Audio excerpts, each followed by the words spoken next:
Beyonders, it is your co-host Joe and your host Bryce, and welcome back to season 2, episode 2 of Sports and Beyond, the very first in-person episode. Many more to come. We should probably look up at the camera. We got a little bit of a setup. The phone's right there, the computer's down there, and we keep looking down at the computer. Yeah, so if we look down, don't mind us. There's a computer right there, but we're here now. But we're here, and we're IRL. We Hey. both have our phones up and active. We have topics that we're going to talk about. First topic that we did this the first time last episode. It's called Tough Takes. It was very enjoyable for Joe, and we did it with Coach Steiner, and I think we should run it back just a little bit more. I have the topics here. Joe doesn't know what I'm picking out. My fellow friend ChatGPT. Yeah, my fellow friend ChatGPT helped me out, which, hey, shout out ChatGPT. Hey. Okay, we're going to start off with an NBA topic. First off, Steph Curry changed the game more than LeBron James. What do you think about that, Joe? Okay, that's a really good topic because Steph Curry, as we all know, did revolutionize the game with his three-point shooting, his leadership abilities and stuff like that. We did have some good three-point shooters before Steph, but it was nothing crazy. Like Ray Allen, he held the record before Steph. Bryce and I are Kings fans, so of course I'd be a criminal not to say Peja Stojakovic. Kyle Korver, shout out Kyle Korver, got traded for a printing machine back in like 2004. Reggie Miller. And then Dame Lillard, James Harden, and Steph came along, but Steph definitely revolutionized the game more when it came to three-point shooting. And then when we talk about LeBron, I mean, LeBron did revolutionize the game in terms of like he was like the new Jordan of this era. Like his game's incredibly flashy, but he's just all around great at everything. He can shoot the three, he can drive to the paint, he could post up on a big ass center if he wanted to, because he's LeBron James, my glorious king. Anyway, so if it comes to the point where who revolutionized the game more, as much as I do like LeBron, and, you know, Bryce and I have said multiple times here, we are anti-Warriors fans. Sorry for all our Warriors fans viewers. They're not going to like it when I pull up and wear a Warriors shirt for our next episode, which I bought at a thrift store, like this jersey. Yes. But anyway, so when it comes to that, I'd say Steph Curry revolutionized the game more because, you know, he's a great three-point shooter. He's changed everything, and now the scoring has increased a lot in the NBA because of Steph Curry, and other teams were doing that to adjust to the Warriors' quick style of scoring. Yeah, I agree. I mean, Steph Curry is like probably one, like in our era, the only player that was chucking up threes from way downtown. Oh, yeah. And now we see the NBA as a three-dominant game where the three is the most efficient shot in the game. Oh, yeah. And I feel like Curry is the most to blame, not the most to blame as in a negative aspect, but he's the most to be credited, I guess you could say. Yeah. Because he's been so dominant in that era. Now, like we said, we both don't like Steph Curry, or not Steph Curry, but we don't like the Warriors. But I would like to say that Steph Curry on the Warriors just shows that loyalty is still in the NBA. Oh, yeah. And me and Joe both had this discussion earlier. What makes you a franchise player? How long do you have to be at a franchise for to be considered a franchise player? That's part of another tough take. So what do you think? It depends because there's impact and there's also just like the length you stayed, because if you look at OKC, their only retired number is Nick Collison, and Nick Collison never averaged over 10 points per game in the NBA, but he was considered a franchise player and got his jersey retired because of his, not only his like loyalty to his team, but like his loyalty to the community and how much he contributed. But also there's other aspects like how long you've played for this team, which is a perfect example of what Nick Collison is, but there's also the overall impact you've had on a team. Like Kawhi Leonard is probably viewed as a franchise player for the Toronto Raptors, but Kawhi Leonard only played there for a year. To be fair, that year was probably the best year in Toronto Raptors history because they won the finals, and then we all know that famous shot. Kawhi runs to the corner, shoots it, banks it in, bounce. Oh! Is this the dagger? Oh! We all know about that. And that's legendary moment. That was a legendary moment. And it sent the Joel Embiid, the crybaby, sent home. Oh, man, I love Kawhi Leonard. Yeah. So many things I could say about him. But he's a franchise player in that aspect. So being a franchise player, it really honestly depends. But I think the two main factors are the impact they had on the franchise while they were there, and also how much they contributed to their team and their community as a player for their respective franchise. Okay, so we were just talking about Steph Curry and LeBron, and I mentioned that Steph Curry is like the face of a franchise for the Warriors. Where does LeBron fall into this category? Because LeBron's played for 3 different teams now. He's played for the Heat. Come on, man. He played for the Cavs, and now he plays for the Lakers. Which team do you think he's a franchise player to? He's a Cleveland Cavalier, bro. I mean, he did win 2 MVPs and 2 rings in Miami, but he was only there for like a total of 5 years, and that was really. If LeBron went to Miami and was the star of the show, was the only guy that was kind of like their rock, yes, I'd call him a Miami player. However, he did have the Avengers on his team. I mean, he had Dwayne Wade, Chris Bosh. He had that one Ray Allen shot where Ray Allen backed up to best shot in NBA history, by the way. Grabs the board, runs back, shoots a 3. So I wouldn't say he was a longtime Miami Heat player. And LeBron on the Lakers honestly feels like a blur. Bryce and I mentioned how we don't like the Warriors. We hate the Lakers even more, or at least I do. 2002 Western Conference Finals game. Joe definitely has a lot I could say. Yeah, he has a lot of feelings about that game, especially because he was able to write a whole research paper about that game, which is very interesting. But moving on from that, you say that he is a Cav, but I think he might be a Heat, Joe, just because he brought a ring to the Heat.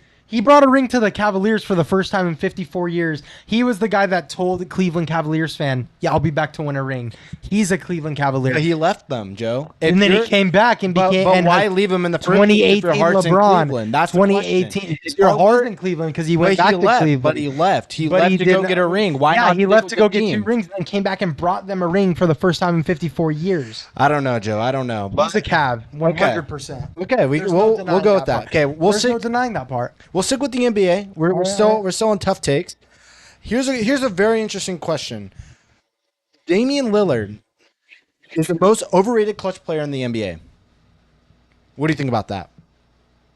You know, he does have that celebration where he taps the watch. It's Dame time. What do you think about that? I think we need to burn the ChatGPT servers.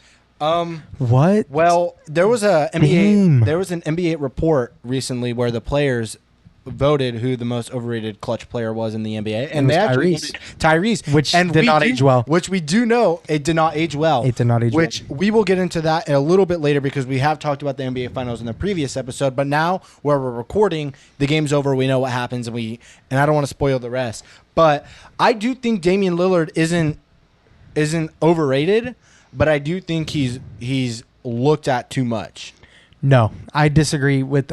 Well, are you talking about overall as a player or overall as a player, like clutch, like fourth quarter, you need a point. No, then Dame Lillard will get you that Dame point. Lillard's hand. Dame Lillard will get you that point. Okay, he's on the bus. Did we not watch that game against OKC where he dribbled it out for 5 seconds and then hits a long range 3 in Paul George's face to get the dub? I will. This is Damian Lillard we're talking about. He's a clutch player. I will say Damian Lillard definitely does show up and show out when he's needed, but I don't know if I had him on a team with other clutch players, I don't think I'm putting it in his hands. Well, I mean, it depends on the other clutch players. I mean, you got Steph Curry, Ray Allen. Who else we got? LeBron's pretty clutch, I'd say. No, yeah, LeBron's really clutch. But there's nobody that really comes to my mind that I would strikingly put over Dame Lillard. Like Steph, obviously, Ray Allen. I'm putting anyone. I'm giving Ray Allen the ball. If I had the choice of anyone in the NBA, it's going to Ray Allen in the clutch for sure. But when you're talking about that, I feel like Dame. I'd still give Dame a shot. Yeah, I mean, obviously, if Ray Allen's on the same team, no. But I feel like Dame Lillard is at least definitely a top 10 clutch player of all time. He's a very good clutch player. We've seen him hit crazy shots. He was the heart and soul of the Portland Trailblazers. Went to the Bucks, got released. Interesting move. But Dame Lillard is clutch, and I will stand on the fact that I would give him the ball in a situation that needs to be where a shot needs to be hit. Yeah. I mean, I'm just playing the devil's advocate here. I'm playing both sides just to kind of spark a conversation, see what you want. Yeah. I'm being honest. Yeah, frick you. Okay. You little boy. What? Sorry. Okay. One more NBA topic. I actually think this is very interesting. This is a topic, obviously, like we said, we got these from ChatGPT just because it gives no bias in the questions. This one says, prime Dwight Howard deserves a spot in the top 75 players of all time. What do you think about that? Without a doubt. Because not only does Dwight Howard, but there are so many other people that do deserve a spot in the 75, top 75, because there are some players there that I'm like, why are you there? Like Bill Walton, he was good, but he's not better than Dwight Howard. Like in his prime, you want prime Bill Walton or prime Dwight Howard? I want prime Dwight Howard. I think eras come into play too, because Bill Walton in his era, people might say he was probably one of the most dominant players. Not one of the most, but a dominant player. Two-time All-Star Bill Walton. Bill Walton was still a good player, bro. Have you seen his 2K card, bro? His 2K card. Okay, yeah. 2K don't mean anything, bro. Bro, forget MBT. Get out of here, bro. Okay, bro. But if I put Bill Walton in my lineup, Kuzma's like a 90 over, has a 90 overall card. Is Kyle Kuzma deserve to be in the top 75? Kyle Kuzma. Yeah. Okay, you got me there. Yeah. Dwight Howard, I think he still had a lot left in the tank when he left the NBA. I think it's sad how he left. Yeah, honestly, going to the Lakers cooked his career. I mean, he had a great career in the Orlando Magic, and then he decided to join Kobe's super team with Steve Nash, Kobe. There was somebody else, and Dwight, and there was somebody else. Powell was on that team. Who? Pau Gasol. Wow. Yes. He decided to join that super team that miserably flopped. I mean, Steve Nash was old. He barely played on that team too. Yes, and Dwight Howard was hurt. Dwight Howard was also hurt. Powell and Kobe were Powell and Kobe, but they were just a super disappointing team, and that's what cooked Dwight's career, especially since he did not get along with Kobe whatsoever. They had beef. I mean, Kobe doesn't get along with any big co-star. I mean, him and Shaq had problems. Him and Dwight had problems, but still, I think that decision, choosing fame over like own personal fortune, is what cooked his career. He was never the same player after that. I mean, he did go to the Rockets. He was okay on the Rockets, but then he fell off. It's just Dwight Howard thrived on the Orlando Magic when he was the guy in charge, when he was the main leader. But when Dwight Howard went to Lakers, when he went to the Rockets, where he had to share time with James Harden, Kobe, Steve Nash, all those guys, it just it didn't work out in his favor at all. Like he needs to be the main star, and he was just chasing the ring, which is kind of what brought his career down. Yeah, but I like Dwight Howard was such a good player, and in his prime, I think if he really wanted to and he really committed to it, I think he could come back and still be a decent player in the NBA now. He's a very physical player, and he played his game well. As long as he goes to a team that lets him play in his role and thrive. Yeah. Okay. Yeah. Moving away from basketball, because we're going to talk about it a little bit more. We're going to talk about football in this podcast. I know it's the off season, but Joe desperately wants to talk about football. I hate the Eagles, but this jersey is tough, so I rock it proudly. Yeah, like Joe said, me and Joe went thrifting last week, actually. Last week, yep. We went thrift shopping all through Chilliwack and Modesto, or Ceres and Modesto, sorry. Yep. And last store we went to, we found this jersey, and Joe's like, oh, bro, I really want a jersey. And he bought it. It's a Randall Cunningham jersey. Mitchell and Ness with the 99 Jerome Brown patch. So yeah, so I mean, it's a very good jersey. $60. Pretty cheap for a thrift store. I got for a Mitchell and Ness jersey too. Yeah, I got a Boogie Cousins Kentucky jersey. Man, that one's tough. But I'm not wearing it right now. It's currently dirty because I wore it to the movie theaters with my grandma. Which, by the way, How to Train Your Dragon was a great movie. I recommend watching it. No, I'm being honest. I'm being honest, Joe. My grandma loved it. She loved it. My grandma and my brother loved the movie. Okay. Talk to the hand, bro. Okay. All right. So let's get back on track, because it was between the Randall Cunningham jersey and I almost bought a Tim Brown jersey for $50 at a previous store. There was also a Max Crosby jersey. No. The Tom Brady jersey was there. Wait, the Mitchell and Ness is so much better. Like a classic stitch Mitchell and Ness. There was also a Pat Tillman jersey, Wayne Gretzky. There was other jerseys where we went. They were Incredible Finds. Incredible Finds in Modesto. If you guys want sports merchandise there, go there. Amazing place. Good discounts, great store. All good quality, I guess you could say. Yeah. Okay. I also bought a Tony G signed picture. It was pretty cool. And a Bobby Jackson plush. Yeah, which, by the way, hopefully we have a place to record. This is our temporary studio, I guess you could call it. It's going, when we go to my house, we're going to go upstairs. We got our own corner. Oh, it's going to get better from here, boys. Yeah. It already looks great, but there's only up from here. It's first from here. First in-person podcast. Started from the bottom, now we're here. Okay. Break, get it? Let's see. Let me read these topics. The MVP award should go to non-QB players more often. What do you think about that, Joe? 100%. Why? Because we had so many instances where some players were obviously the better player. The one that comes to my mind is last season, 2 seasons ago, when Lamar Jackson won the MVP, and he didn't even have 4,000 passing yards, 24 touchdowns to 7 picks. Not an impressive MVP season. And you had Christian McCaffrey over here, who combined for over 2,000 scrimmage yards, had an insane season with the Niners, brought him really far, had a very clutch moments.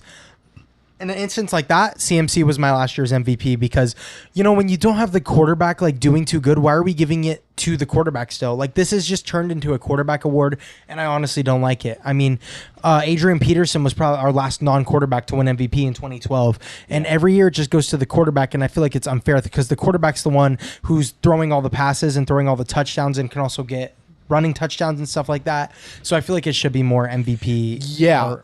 So a quarterback is like literally the most valuable player on a football team. Yeah.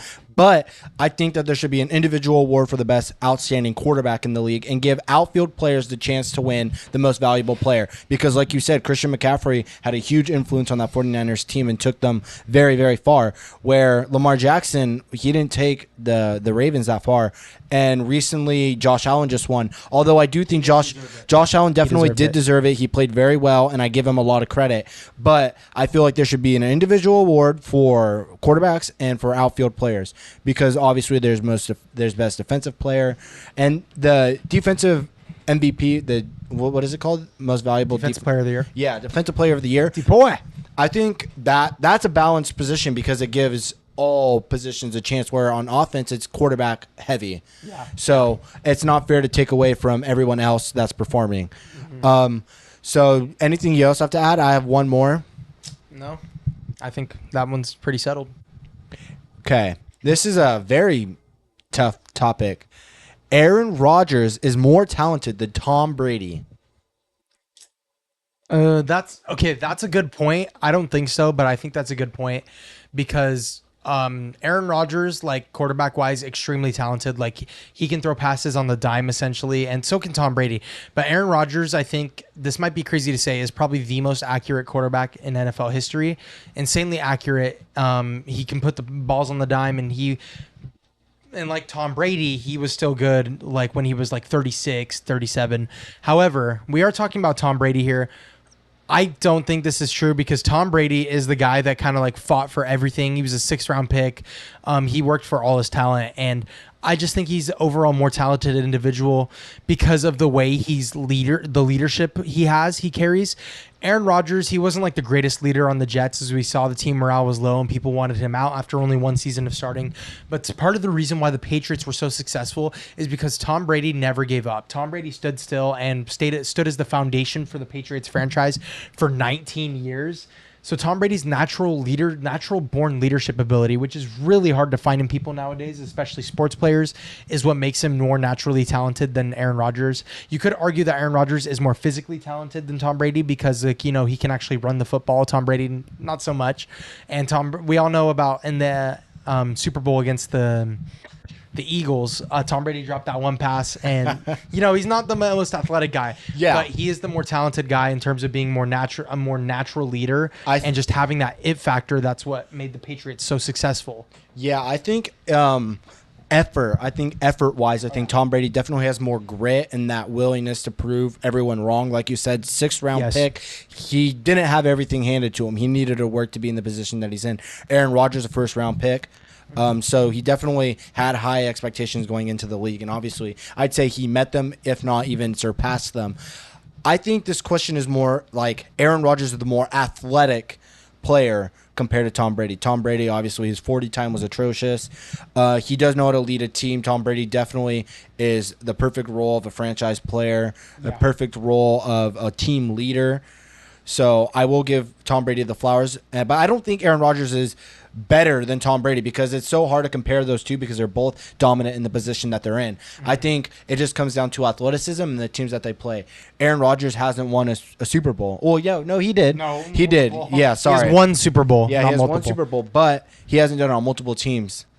That's true. And Tom Brady, I don't think he really had a bad season. His last season wasn't the best. But it was still a decent season. Freaking Giselle, man. You should have stayed with the bro. You fumbled the bag, Giselle. If you're watching this, I doubt you are. But you fumbled the bag. Hey, I heard that he's talking to Sydney Sweeney now. I love you. Tom Brady, you are a cook, bro. Hey, Tom Brady, I know you're not watching this, but I love you, bro. Very interesting, your reaction there. But I love it. I love the energy. Sorry, podcast. I'm a little feral. So back to what I was saying, Tom Brady, and it's so hard to compare those two players because they're both very highly respected, well oriented players. So I feel like not one's better than the other. It just comes down to the topic itself. Yeah. Like if it goes down to like accolades or like performance wise in certain like situations. For sure. Okay. Now let's go one more NFL topic and then we can move on. Do you want to go NFL or do you want to go soccer, baseball? Surprise me. Okay. Mr. ChatGPT over here. Ooh, you see, this one actually will spark a conversation because this roots home. Erling Haaland isn't a world-class player. He's a system reliant. And the reason why I say this is very interesting is because if I turn it around, I don't know if you guys can see it, but I am wearing an Erling Haaland jersey. So I am an Erling Haaland fan. Well, yeah. Bryce, you don't have. You keep looking down, bro. I know, but because I want to make sure that I'm in the frame. Yeah, I got you. But like I was saying, Erling Haaland, like this comes down to like kind of like Brock Purdy in a way, because people say Brock Purdy's a system quarterback. Brock Purdy is not a system quarterback. So do you think Erling Haaland is a system player? No. Erling Haaland's an extremely talented guy, and yeah, I mean I think without Erling Haaland, Man City's not the same team. Yeah, I think. But they have my goat Bernardo Silva.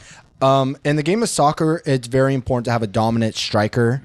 And Man City obviously got Erling Haaland, which made them a very dominant team in his first season. Mm-hmm. I think he had 70-plus goal contributions, won the treble. Insane. And he got robbed of the Ballon d'Or because Lionel Messi won the Ballon d'Or that year because he won the World Cup, which, by the way, I don't think it was rigged. The World Cup was rigged. I don't think team trophies deserve to make you better than everyone else. We should talk about that. I think it's I mean 2022 World Cup. Hey, we can talk about 2022. Cricket. All right, let's talk about it.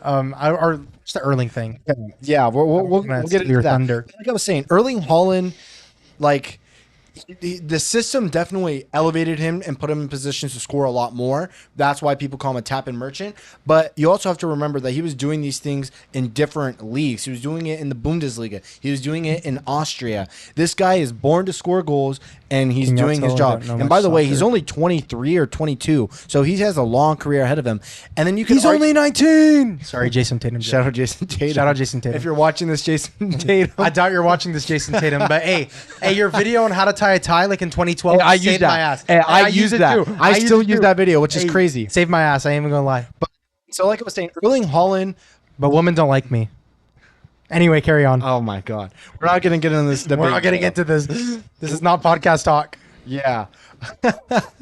Okay. So like I was saying, Erling Haaland definitely puts himself in a position to score. He's athletic. He's very dominant. So I don't think Erling Haaland is a system player just because he's been able to do it in many different systems in the Bundesliga in Austria, like I said.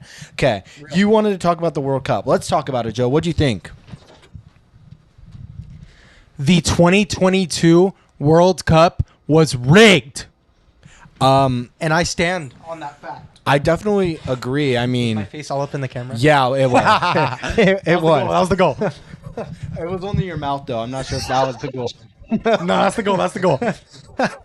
But I agree. I think the 2022 World Cup was definitely something that wanted to go in Argentina's favor.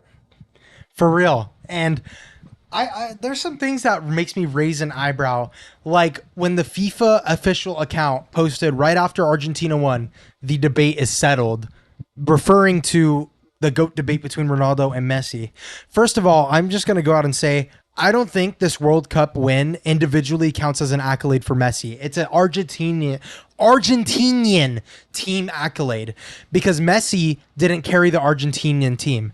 Like nobody talks about the generational performance Emiliano Martinez had the entire World Cup. He was blocking penalty shots. He had that one clutch block against France where he literally, the striker got the ball. Leg save. Yes. Kick save, yeah. And he falls on top of it and blocks it. Yeah. If anything, Emiliano Martinez was the best player on Argentina that year. Yeah.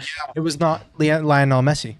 I definitely think that Argentina definitely gets handed flowers a lot more than other countries that were very dominant. Messi plays for them. By the way, people don't talk about this. Morocco had an amazing tournament that year. They went pretty far. They knocked out Morocco. They knocked out Portugal. Just kidding. I love you guys. They knocked out Portugal and then they went pretty far. They played I was mad. The third place game against Croatia and lost. That was honestly a fumble for Portugal because Fernando Santos, sorry, that was really Portuguese. Fernando Santos, for all my white boys out there, he was the coach of Portugal at the time, and I remember him and Ronaldo got into a massive argument before Switzerland and Portugal played. So he started Gonzalo Ramos, or I can only say his name in Portuguese, Gonzalo Ramos. He played him instead of Ronaldo, right? So then Gonzalo has an insane game against Switzerland. He has a hat trick, pretty good game. And I was like, whoa, because I like that guy because he played for Benfica and whatever. Now he plays for PSG. Now he plays for PSG. And what really made me mad is how Fernando Santos thought, oh, it's a good idea to start him again because he had a good game. Yeah, fair. He had a good game. But you're talking about Cristiano Ronaldo here, like one of the top 2 soccer player of all time. In my opinion, he's one, but that just might be my little Portuguese bias.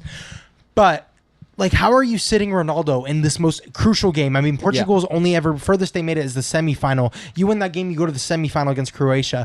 And Ronaldo, when he got it subbed into the game around the 60th minute, he started making an impact, almost scored a couple of goals. If Ronaldo was in the game the whole time, he would have made an impact on that Portugal team, and Portugal could have won the game. Yeah, and to kind of show like that impact that Ronaldo has, we're going to talk about the Nations League a little bit, and then we could go back to the FIFA World Cup. Oh, yeah. But Ronaldo started that game in the finals against Spain, and he scored that crucial goal to tie it up. Oh my God, my into glorious extra game. So Cristiano Ronaldo definitely, Sorry if I destroy your he's ears. definitely still has an impact on the team, and he definitely is still a dominant player, being 40-ish years. He's 40 years old now. He's 40. He's 39. He's going to be 40. He's 39. So I He's going didn't to be 41 by the time the World Cup occurs. So Yeah. I think he's 40 right now. I don't agree with him being benched. I definitely think that he deserves to start because dumb. he has a great impact. And then you could bring Gonzalo Ramos off the bench because he did come off an amazing hat trick. He was showing a lot of momentum,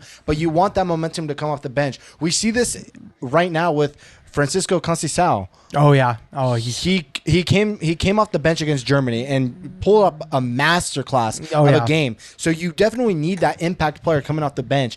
And if they're hot, it doesn't mean you need to start them again and again and again until they're cold, because you need to stick with the system. You need to stick with how you play.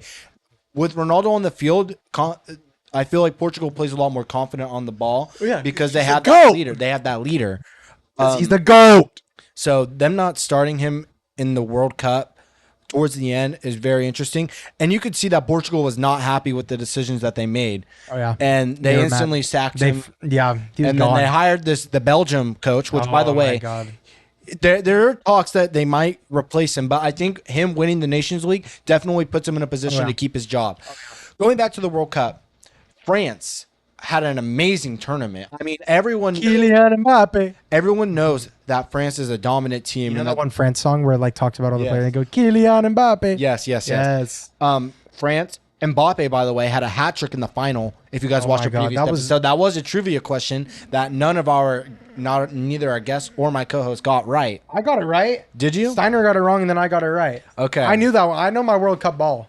But yeah, I definitely thought it was interesting to see Argentina win this trophy when they got handed. I mean, the first game that they played against, I think it was Saudi Arabia, they lost. Yes. And then they won out the rest of the year or the rest of the tournament. So, like, I feel like the FIFA administration got kind of scared once they lost. It was like, oh, let's start handing them a little bit more. A lot of calls were going their way. A lot of rules kind of seemed like it was twisted to them. They would ignore the things that they did. Arguably, them kicking the ball into the Netherlands bench is clear. How is that not a red card? He's already on a yellow card, and you're not giving him a yellow card for one, dangerous play, or for two, time wasting.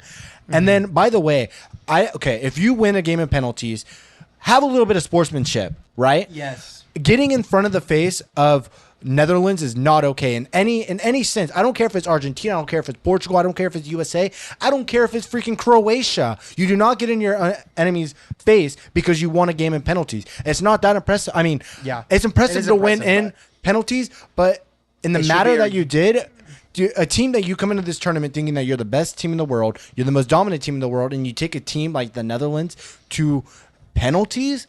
Seriously? And barely escaped. They barely won that too. They barely like won 5-3, that, yes. I think. Because like you said, Emi Martinez had a generational game and saved penalties to win the game. So I don't think Argentina got handed the game. They lack sportsmanship, and I think the world is giving them too much flowers. Now, Argentina is still a good team. They have a great history. Obviously, Maradona. They have a lot of history behind them. So you got to give them flowers, but I think it was definitely handed to them. Now, a team that had a stinker, a very, very big stinker in that tournament, Brazil. Oh, yeah. Oh, man. Everybody was expecting Brazil to win the World Cup. Like, that was everybody's favorite. And then they got knocked out in, like, the round of 16. They got knocked out. They got grouped. Oh, yeah. They got grouped. They lost to, it was a big upset. South Korea? I think so, yes. Because they were in Portugal. Or no, I think it was Japan. Japan. Yes. Which Japan had a lot of passion. That was the round of 16. They made it out the group. Okay, sorry. Yeah. That's on me. They got eliminated. Where that ball barely, like, it didn't go over the line, but it was like so close. It was like an inch or so where it barely stayed on the line. That was very interesting.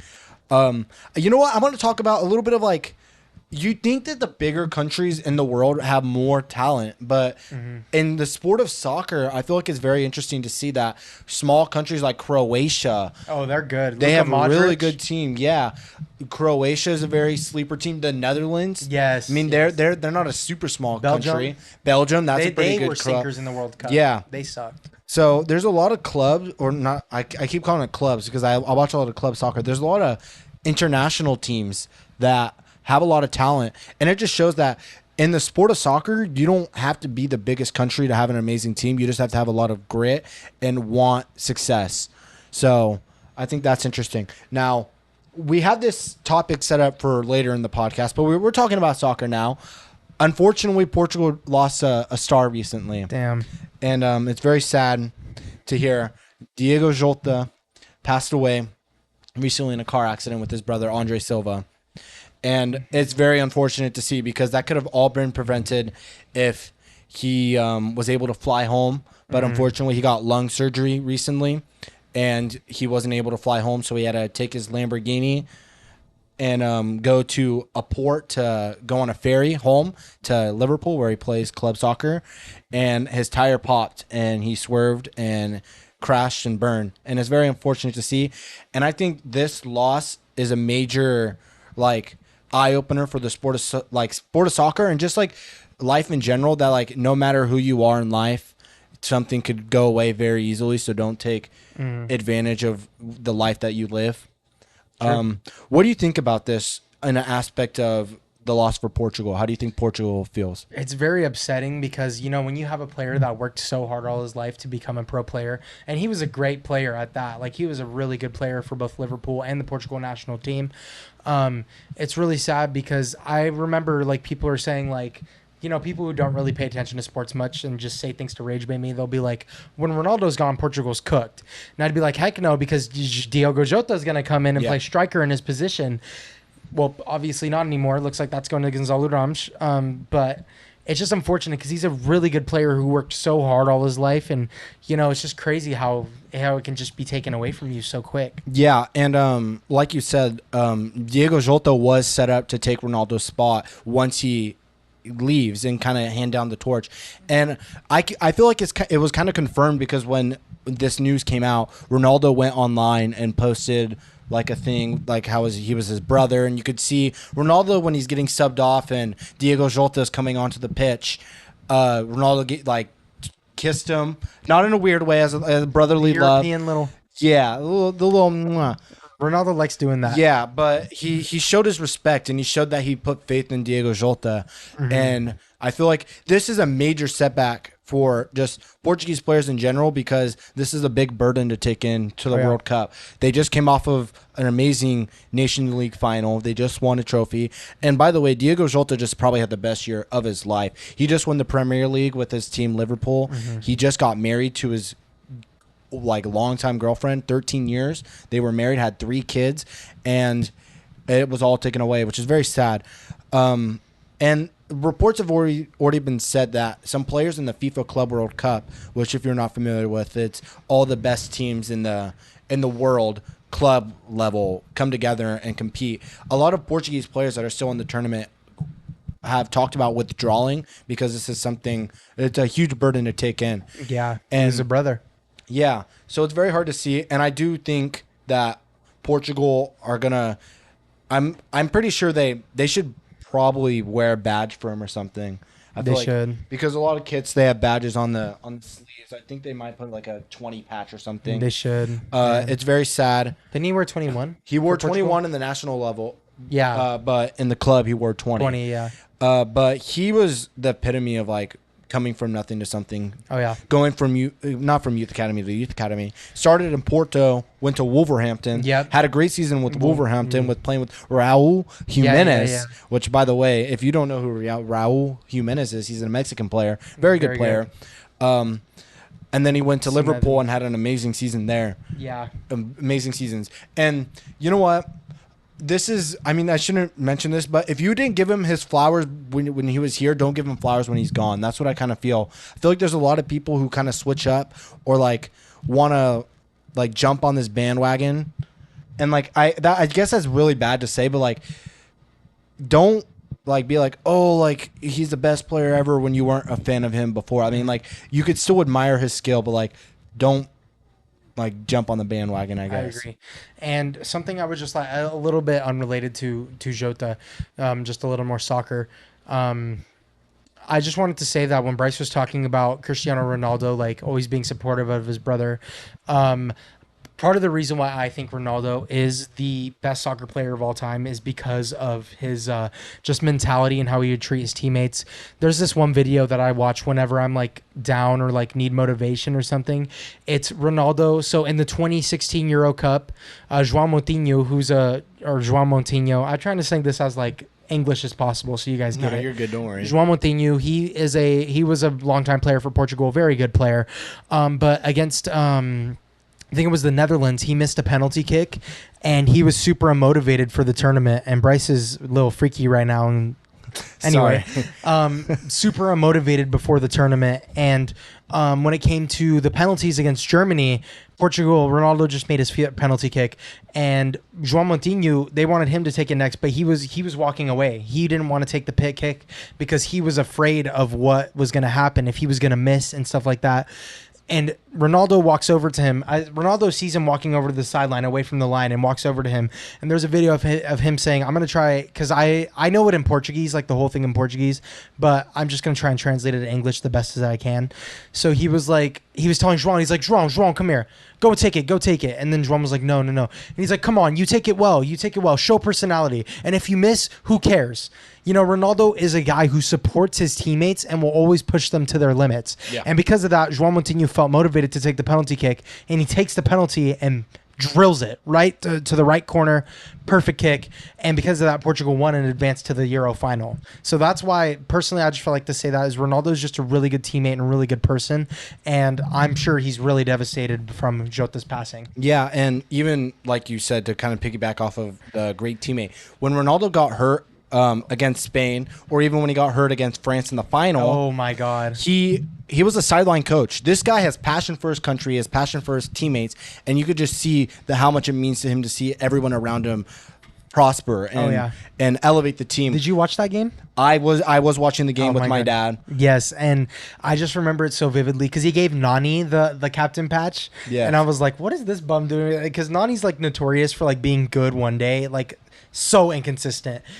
He was decent though, but he was just inconsistent. Yeah, but that last minute screamer of a goal sneak into the bottom corner. That wasn't Nani. No, I know, but the guy who came on. Yes. Eder was so, oh my God, that was his first goal ever, like for the Portugal national team.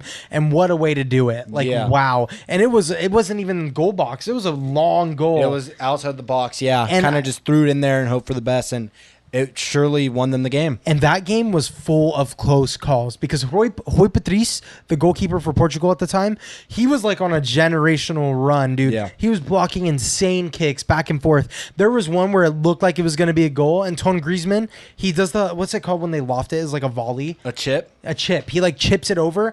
Rui Patrice, there's like a picture of him jumping backwards and just swatting it just over the net. Generational performance. Yeah, you know what? This might be a tough take, but I think soccer players might be the most athletic players in any sport. Okay, that's a really tough take. No, it's a good point, but no. I think it is the amount of endurance it takes to be a soccer player is insane. The amount of coordination it takes is insane. But like, I could never imagine Rui Patrice hitting a jumping over a mascot through the legs dunk like Aaron Gordon did in the dunk contest. That's a dunk contest. I could see him dunking a ball. Rui Patrice can't jump like 40 feet in the air. Bro, Or Ronaldo. 40 feet? Or basketball players jump really high is what I'm trying to get at. Like 40 inches. Yeah, 40 inches, whatever, man. I'm Bro. not a scientist. Get out of 40 I ain't no feet. scientist. Oh my God. I ain't no scientist. That is insane. You're a smart one. Okay, you ready to move on to the next topic? We talked soccer. We talked a lot about That's soccer. the most we've ever talked about soccer. I know, especially on this podcast. Get them. So let's go back to basketball. NBA Finals. What do you think? I was in that living room, literally right across the hall, like literally dead in front of us. Dead in front of us, right across Bryce's hallway, watching the NBA Finals, and it was a close game. And then Tyrese goes down, bro. I was like, "Fudge, man!" And it was a close game till halftime. But then in the third and fourth quarter, OKC just started pulling away, and wow, I couldn't believe how. First of all, I was surprised the Pacers held their ground for that long. Yeah. I think if they had Tyrese, they would have been NBA champions. He had 9 points in 7 minutes, 3 for 4 in 3-point range. Insane. So he already had it. Really squeaky, sorry. Yeah, he had a lot of impacts, like in the game already before he came out, and then tore his Achilles. Man, Very, very. it was so devastating just watching that happen, bro. And I have a complaint. NBA, why are you continuously replaying him tearing his Achilles? Have some respect, please. For real. I don't want to see a player Adam Silver, frick you. I'm just kidding. I don't want to see him tear his Achilles like 5 or 6 times in a row from different angles. Yeah. Because you want to sell the game. Have some respect and show him a little bit of love. Yeah. But bro. it was deserved, I guess. Tearing his Achilles was deserved. No, Bryce no, Dodd, you 2025. didn't finish my sentence. It was deserved for the Thunder to win. They played a good game. They showed a lot of heart in that game 7. But I do think if Tyrese Halliburton didn't get hurt, Thunder lost for sure. Yeah. But this is going into the next topic. NBA offseason, there's a lot of trades already. One of the key pieces in the Pacers left, Miles Turner, a longtime Pacers, went to the Bucks. We could talk a little bit more about that. But, Joe, there's a trade that you've been wanting to talk about. Do you want to introduce it? How the hell is Kevin Durant a Houston Rockets? Yeah. Wow. I honestly think this is a horrible trade for the Rockets because I feel like Kevin Durant is Kevin Durant at the end of the day. But Kevin Durant is like 37 years old. You're paying him a lot of money. He's still a great player, but wow. That is a lot of money to dump on him. And we saw what happened in Phoenix. That experiment didn't work out. And I expect the same thing to happen in Houston. You have too many ball-dominant players who want to control the game. You got KD, Şengün, Fred VanVleet, Asar Thompson, Jabari Smith. Steven Adams not ball-dominant, but I just feel the need to note him. Yeah. That's just a horrible trade. And you trade away Jalen Green. I mean, Jalen Green hasn't been like exactly the player they want him to be, but he's still a great player. No, Jalen Green is 22 years old. He's a very good player still. I think he has a lot of potential still, even though he is a little bit older, technically. Yeah. Some people might say. Still 22. But they also gave away Dylan Brooks, which people great defender. They might not like him, but he's a great defender. Great defender. He shows a lot of grit on that court when it comes to the defensive He's like aspect. Draymond. He's like the white Draymond. Yeah. Like Canadian Draymond. Basically. And they gave Shall I make this comparison again? Oreo Golden versus Oreo. We're getting canceled, Joe. We're actually getting canceled. This is our first episode IRL, and you're already getting us canceled. Chat, don't clip that. Don't clip that. Let's not post that clip. Okay. So back to what we were saying. 2 very important assets for a 38-year-old. Wait, how old is he? He's going to be like 36. Here, let me check. I could check right right now.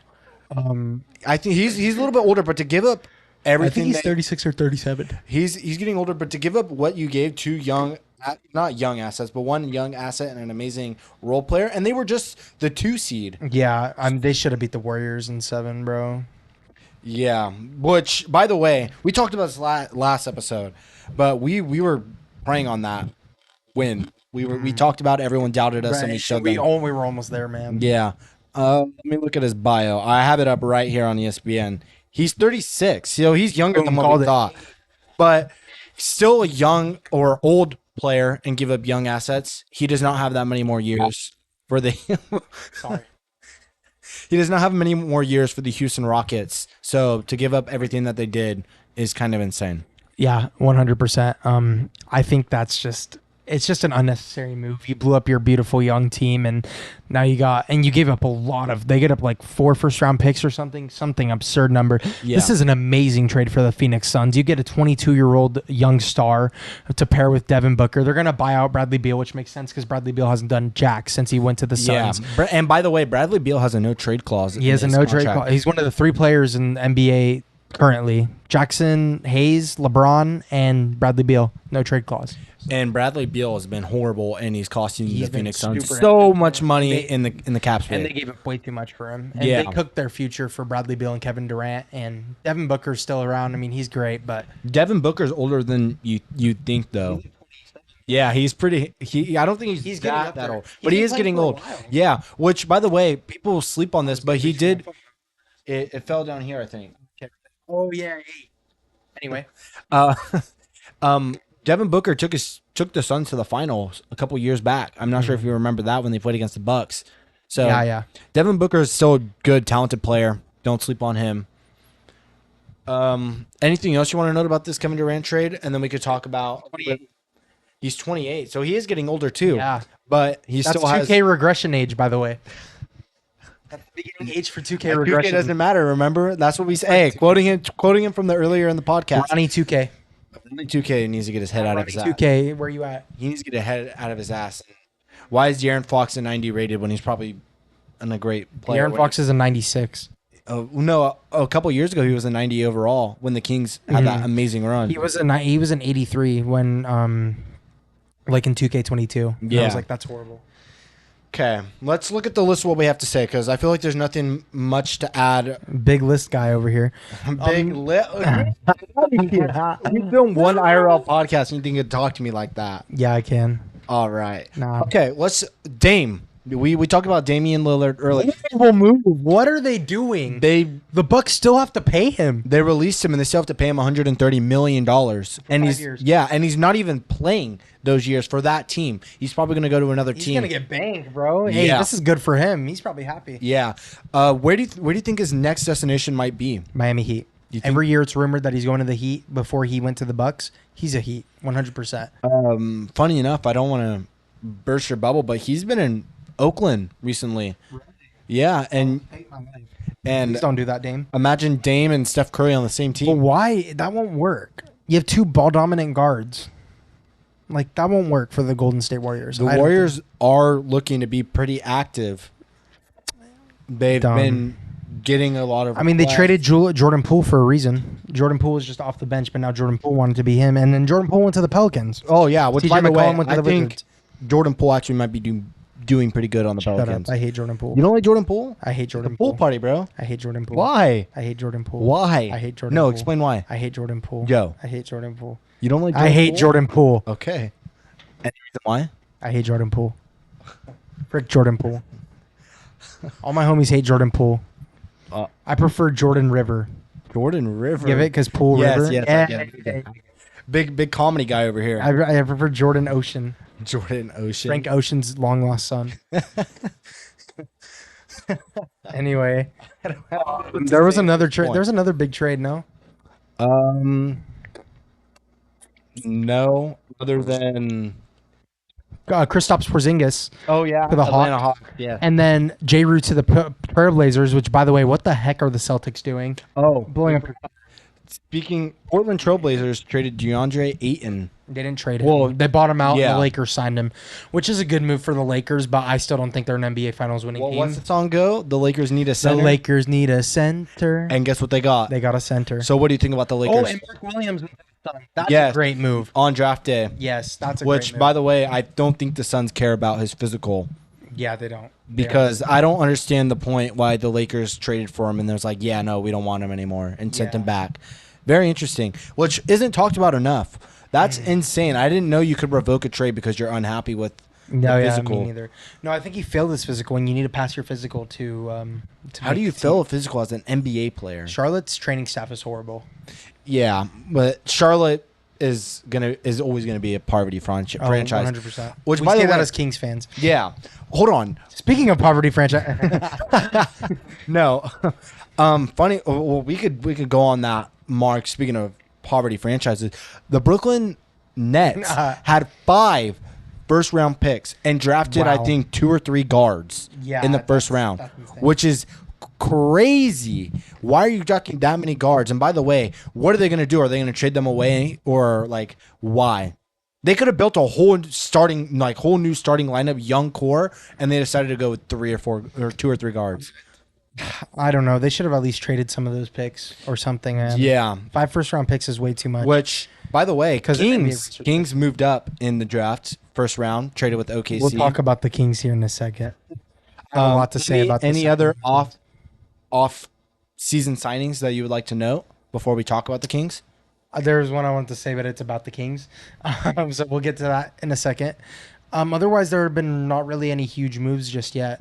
Yeah, we're kind of Miles still Turner waiting. to the Bucks. It's been kind of quiet. I mean, I have my sleeper notifications on, and a lot of people just re-signed so far. Yeah, I haven't seen any. Jaren Jackson sleeper re-signed. notifications. Sante Aldama re-signed to the Grizzlies.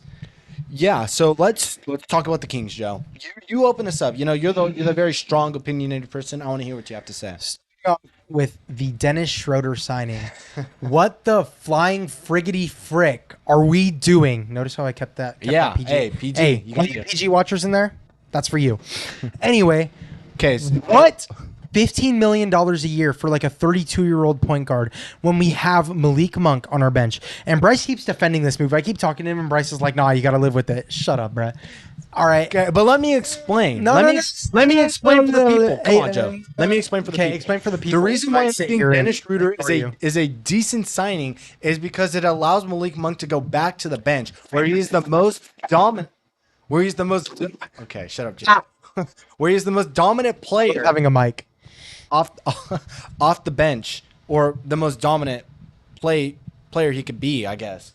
I shouldn't say the most dominant player because he's not the most dominant player in the NBA, but he's a very dominant player when he comes off the bench. It allows him to come off the bench. Now, you have a problem with Zach LaVine still on the team, taking up cap space and has not played very good. I hate Zach LaVine. I say you trade him away, and people are saying, oh, they're going to sign and trade Malik Monk. I think that they should look for other options like Zach LaVine and move him out and keep Dennis Schroeder. Although Dennis Schroeder is a little bit older, he's a ball-dominant guard. He knows how to run a team. Shut up.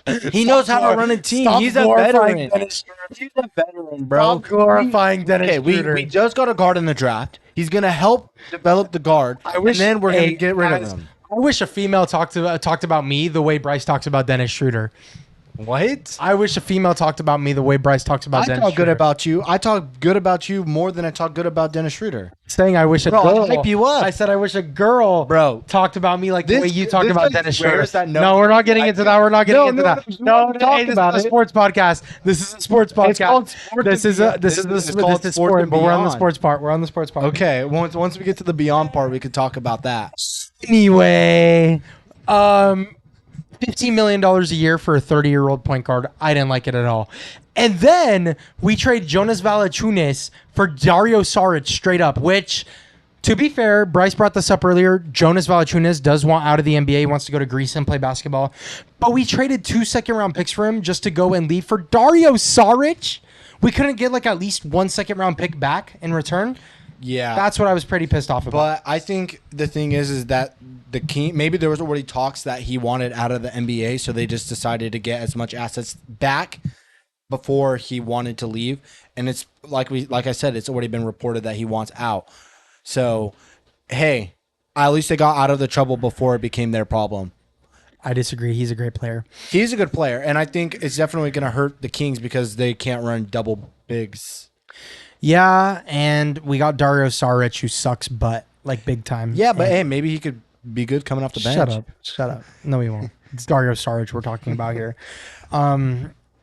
No, yeah, and then what else did we do? Signing and trade Malik Monk would be the stupidest decision. That's why I say you and exactly. It's so dumb. But they're not going to do that. That's a Scott Perry right now. I was like, I want to get Malik out of here. No, Zach LaVine, get out of my team. You suck. I hate you. Frick you. I know I apologized to him in like a few episodes back. I take that apology back. Zach LaVine, if you're watching this, step it up, brother. You need to do better. And then I just don't see any direction in this team, and I don't understand the moves they're making. They did draft Nick I don't know how to say it, Nick Clifford. I think so. Yeah. I think it's Nick, but like just spelt in a different way with a Q. He looks like he's going to be very good, very young guy. OKC wants to draft him, so hey, we know OKC has pretty good talent. They have great, Jalen Williams, Chet Holmgren, and other. I mentioned this to Joe, and he was not happy either. The Kings have done fairly well developing young guards, as in Tyrese Halliburton. Yes, we've done well developing, but then we always do bad on trading them away for absolutely nothing. Although, not nothing, but like trading them away. Tyrese Halliburton, we got something out of it. Yeah, we did get Sabonis, but then we traded away Buddy Hield and Tristan Thompson. Well, Tristan Thompson didn't do crap. We traded away Buddy Hield and got Jeremy Lamb and Justin Holiday in return. Jeremy Lamb and Justin Holiday were both off the team next season. I thought the other assets could have been worked on better. I mean, Sabonis was a cool move, but I thought we could have gotten, like, we didn't have to give up Buddy Hield and Tristan Thompson. Come on. Yeah.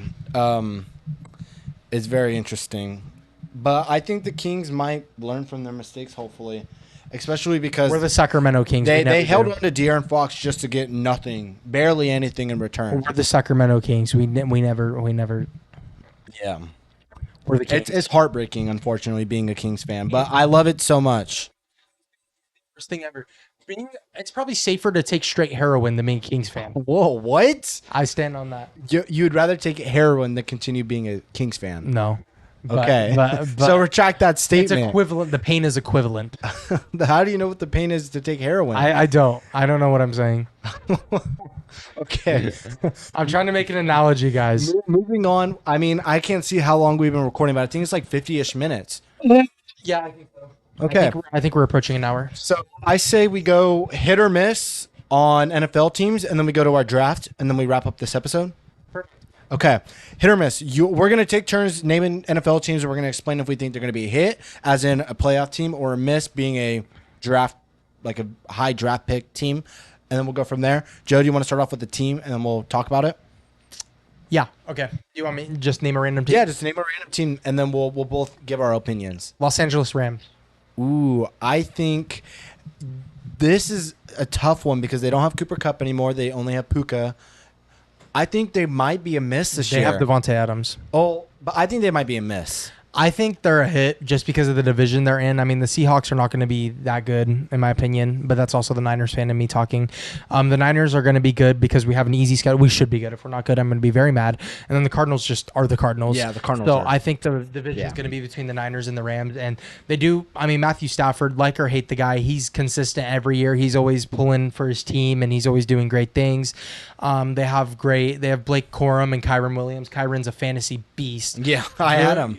He's a fantasy beast. He's a dog. Yeah. They have a great offense. Their defense, I mean, they got Jared Verse. He's a pretty good young, promising player. Akilla Witherspoon, former Niner, who stepped it up big time this year. Overall, decent defense. I think they'll be around like a fringe, like 9-11 win team. You think so? Yeah, like I say, like the floor is like 7 wins, the ceiling's like 12, and then like my projection's like 10 wins. Okay, I said miss just because I think the Seahawks might be better than what we think. Shut up. I think they'll just be a little bit better than what we think, and I think that they're going to beat the Rams. Then that raves our next question, Seahawks. I'd say a miss, but you say a hit. I mean, Sam Darnold had a great season, but we all saw what happened to Sam Darnold when he was faced with the pressure, and now he has downgraded weapons. Say what you want about JSN. He's going to be good, but he's nowhere near Justin Jefferson and Jordan Addison level. Yeah, but he has Cooper Kupp now. Cooper Kupp is old. I mean, he's still good, but he's you said a shell of what he used to be. What did you say about the Golden Oreos, remember? Okay. He's a Golden Oreo. Debo's a regular Oreo. Anyway, moving on. Let's not get canceled. That's the second time we brought this up this episode. Yeah. Anyway, I just think their defense doesn't have it. I mean, can you even name a player on the Seahawks defense? I honestly couldn't. I could, just because I'm a football nerd. But they do have Devon Witherspoon. Tariq Woolen is severely overrated, by the way, in my opinion. They have some good defensive, like they have Hachikinda Nwosu. He has a goofy name. I don't know how to. I don't mean it like goofy. Like he's a hard name to say. Leonard Williams is a dog, but otherwise, like I just don't see it from the. They don't give me that it factor. Ready, Joe? I have a team for you. Denver Broncos. Hit absolute home run. home run. Bo Nix, I mean, they were 10-7 10-7 win team last year. Bo Nix played amazingly, way better than I thought he was going to be a bust. Shout out Christian Peebles, who said he was going to be great, and he was right. Yeah. They also have Jaleel McLaughlin at running back. They could be improved. I mean, he's not the best, but they could improve that. Who do they got at wide receiver? They got Cortland Sutton. He's a dog, super underrated. They have a good O-line. They got Garrett Bowles, Quinn Murray's. But what really shines is their improved defense. I mean, they got Drake Greenlaw and Talanoa Hufanga, which hurts as a Niner fan. Hufanga not as much, but as a Niner fan, I really wanted to keep Dre, but Dre took less money, or not less money. He took the same amount of money to go to Denver. He just needed to change of scenery. I mean, he's going to be great over there. I mean, they're going to have a great linebacking core. Dre's going to be the heart and soul of that, and I just think this team's going to be – I think the Broncos are like a 12-win team. Okay, a team that missed the playoffs last year, but they're running off pure momentum. Cincinnati Bengals. Cincinnati Bengals are a playoff team last year. I consider them. They were such a good team. They're going to be a great team. They just had a few mishaps this season, a few injuries that really set them back. But as long as they improve their defense, they will be fine. I mean, they got Jamar. As long as you got Jamar Chase and Joe Burrow in your offense, they'll be great. They traded away Joe Mixon, which I don't know why they did, but Joe Mixon's going crazy on the Texans. But their next running back, Chase Brown, he's an absolute dog. And they decided to keep T. Higgins, which was surprising because T. Higgins said the year before, there's no way I'm staying on the Bengals.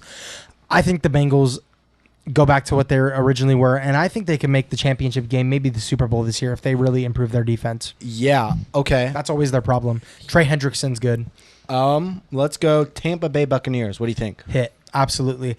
Baker had a crazy season last year, 41 touchdowns, 17 picks. No, I don't know, just him. Yeah, and they have Mike Evans, who's every year he's played in the league has had 1,000-yard season. Came really close to not getting it this year, but he got it.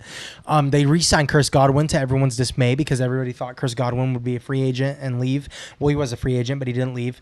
They have a great defense. I mean, like, you got a good cornerbacking core, great pass rush. Overall, great team. I think they have a great coach too. I mean, we'll just see how everything pans out. They did lose Liam Cohn to the Jaguars. He was great, but honestly, I think the Bucs will be a great team this year, better than they were last year. And it also doesn't help that their division isn't the greatest. Yeah. Okay, let's go back to LA. It helps them. Let's go back to LA, the other side of LA, the Chargers. What do you think about them? Hit, absolutely.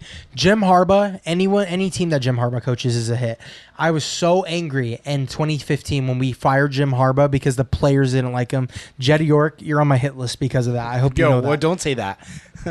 Okay, I can't talk about that. You're on my I really don't like you list because of that. Thank you. And Trent Baalke too. Trent Baalke's an absolute lacks something in his head.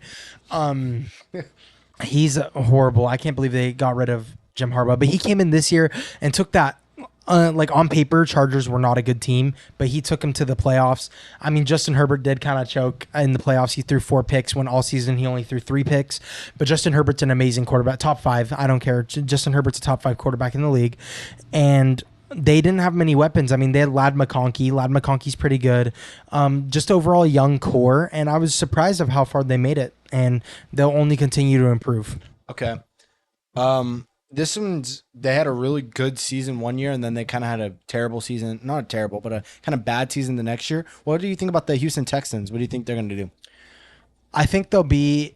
Well, a hit or a miss is the question. They'll be a hit, but not like a hit out of the park, like a ground rule, a double grounder, okay. double grounder. Yeah, because, in the gap, center field. It all depends on CJ Stroud because he hasn't had he didn't have the best season last year. If he replicates what he did his rookie year, yes, they will be a great team. They did lose. Or Tank Dell's out for a while because he tore his ACL and MCL, I think. Yeah. So he's out for quite a bit. 2 major ligaments in the knee. Yeah.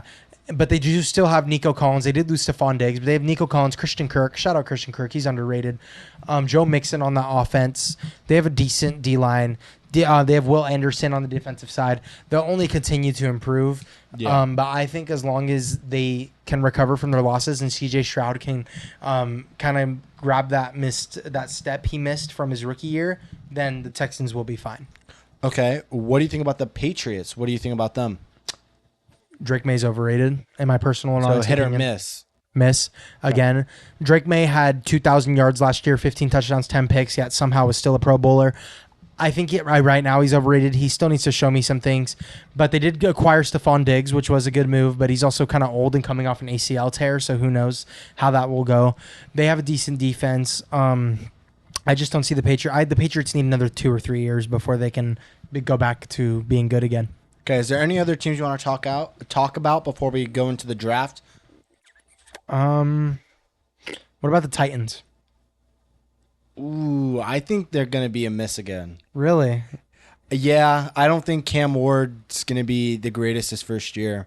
I think that's the biggest thing. I think that he might struggle a little bit getting used to a new system. I heard in training camp he was doing really good, but that's also just training camp, and when you're playing against the Titans defense, it's not that hard. Yeah, I mean, the only thing that the Titans had going for them was the weekly memes that getting. Will Levis. Bro, the knees and hands on the head. And then the one where he was falling in through the pick. Yeah. Oh, my God.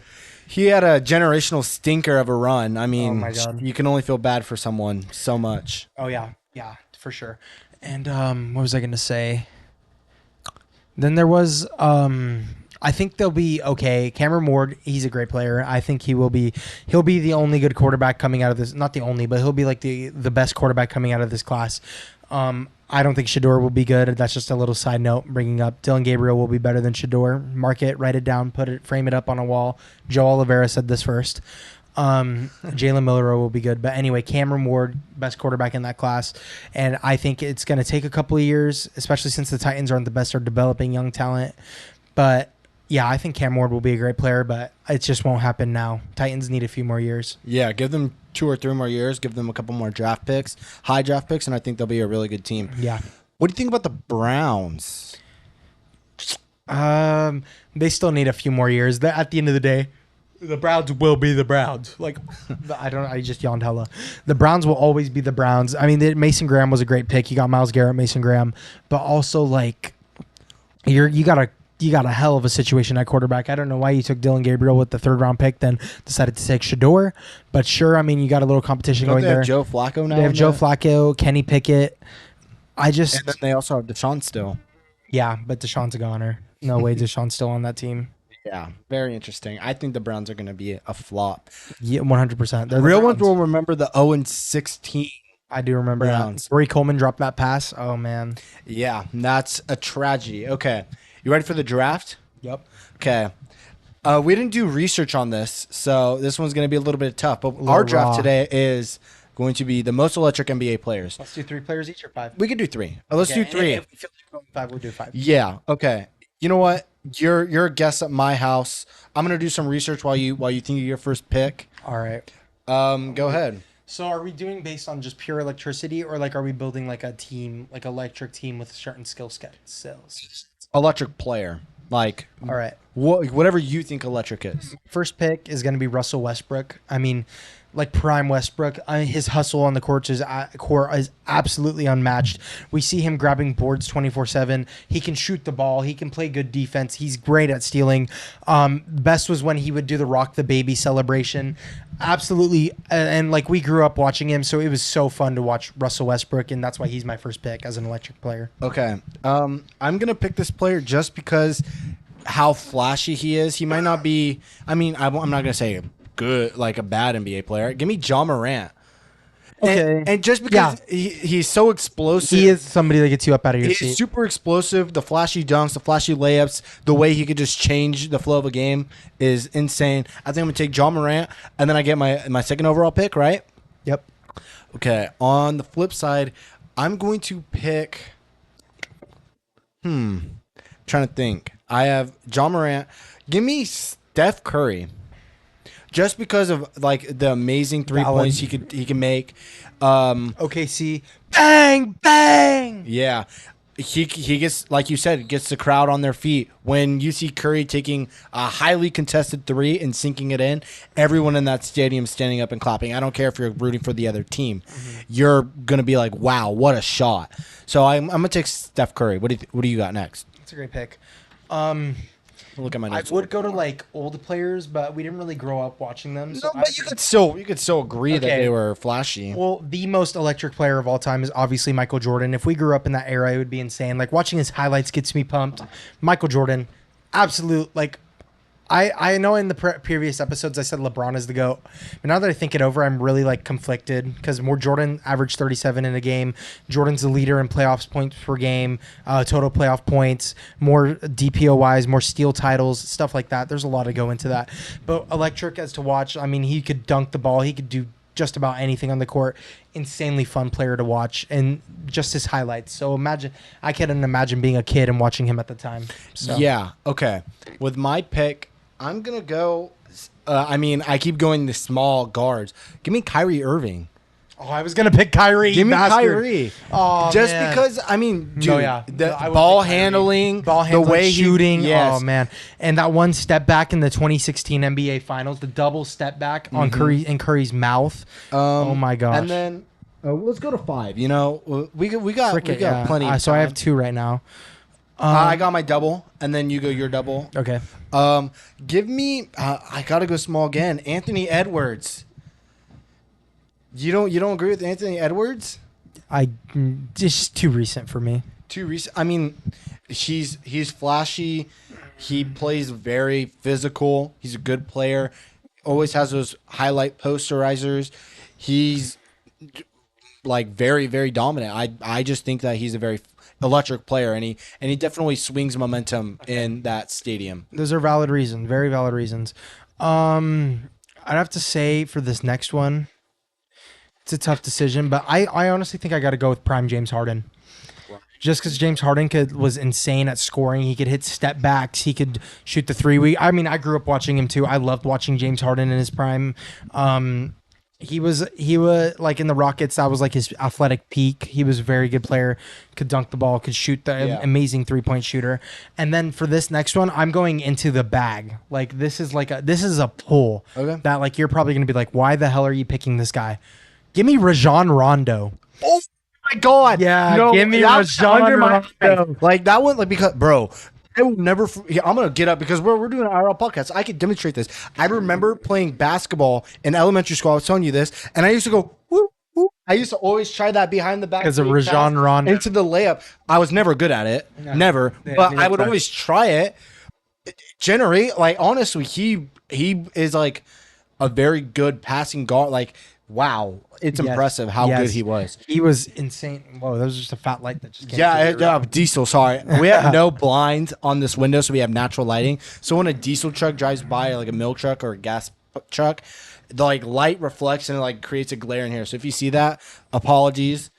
Anyway, so yeah, I picked Rajon because he also used to play for the Sacramento Kings with Boogie and Rudy Gay, and he was absolutely insane. Also for the Boston Celtics, he was part of the reason why they won that chip.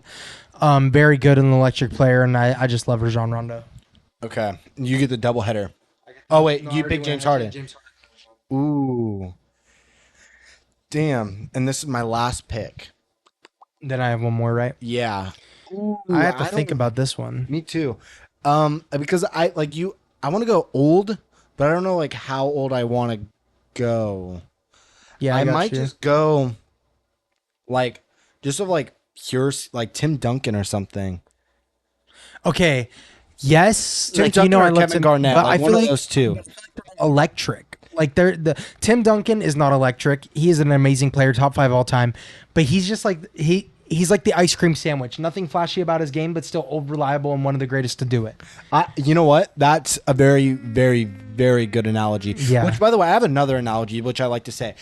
I think that ice cream is the mashed potatoes of a dessert. Now, hear me out, right? Mashed potatoes. Where did I get this from? Mashed potatoes go good with almost everything. I'm being honest. Yeah. So like, ice cream you could have with brownies. Ice cream you could have with cupcakes. Sorry, I just had to mention my take. I think ice cream might be. I have my answer, by the way. Okay, go ahead. Okay.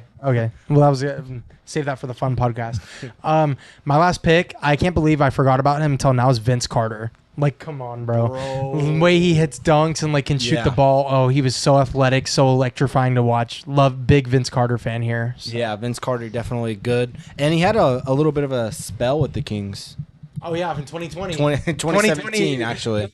He played. Oh yeah, 2020 was his last year. Yeah, 2017 Kings. Yeah, I remember that. Yeah, I watched him live actually in 2017 Kings versus Nuggets, and I didn't really pay attention to basketball at the time, so that's when. And then I looked back at it, I was like, shoot, Vince Carter. I watched Vince Carter play live. Like, for the Kings. Yeah. So, Anything else you want to mention before we wrap up this pod? no, not really. I just gotta say, stay safe out there, y'all. Yeah, you miss 100% of the shots you don't take. Okay, Say it every time. Every podcast we got to mention it. This is the first of many, hopefully, IRL podcasts. I had fun recording it. We're gonna.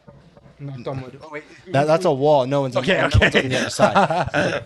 But we're trying to record multiple episodes in one sitting, so we might be wearing. Well, we're not going to wear the same outfits, but the new episodes coming hopefully twice a week. Right? We try to commit to twice a week. So yeah. New episodes coming twice a week. Make sure you guys stay tuned. This will be coming out hopefully very soon. Thank you everybody for watching, listening, viewing, subscribing. Leave a comment what you guys want us to talk about. Share this with your friends. Yeah.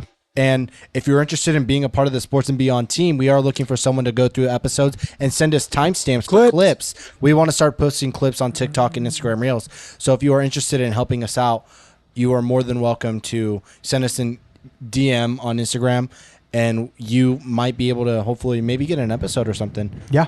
Yeah. I mean, I guess that's bad compensation, but still, if you want to be a part of the team and still want to be recognized. Hey, when we hit it big, we could pay you. Yeah. When we hit it big. When we hit it big. So, yeah, thank you, everybody, again. I just had to put that out there. I'm going to have to walk down there and stop the podcast. So, just edit it out. Yeah, I will edit it out. Okay. Peace. Peace, Beyonders.